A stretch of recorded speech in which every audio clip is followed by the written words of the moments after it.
Ayan, magkakaalaman na. Nag-file na ng kaso si Atty. Manscarpio. Malalaman na natin kung sino ang tama at totoo sa ilalim ng ating mga batas na sinushortcut nyo para lang ipakita ninyo na masama ang mga Duterte.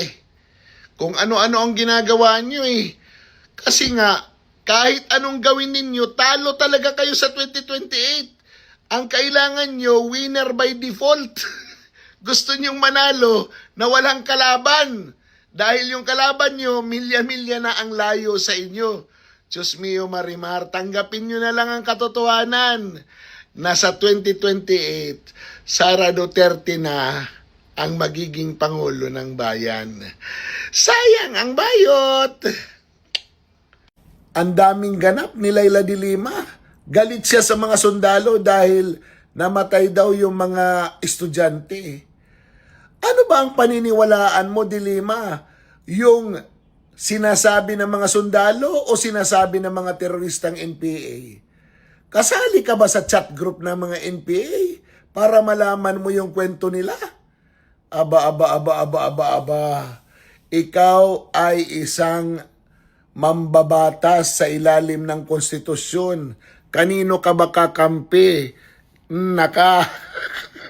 Kanino ka kakampi? Dapat kumampi ka sa pwersa ng Pilipinas. Pa-West Philippine Sea ka. O i-defend ang West Philippine Sea. Pero yung internal threat natin sa mga NPA terrorist, ano yung stand mo? Yung stand mo ay protektahan sila? Inconsistent naman yun. Ayaw mo yung ginawa ni Digong dahil pinatay niya yung mga pusher. O ayaw mo yon. Gusto mo yung mga teroristang NPA buhay din. Pwede silang pumatay pero hindi sila pwedeng patayin. Abay, naloko na. Yung pangalawang pinaggagalaiti ni de Lima, finailan siya ng kaso ni Manscarpio at sabi niya hindi daw siya nasisindak. Hindi ka pala nasisindak, bakit salita ka ng salita? Bakit parang nagpapanik ka?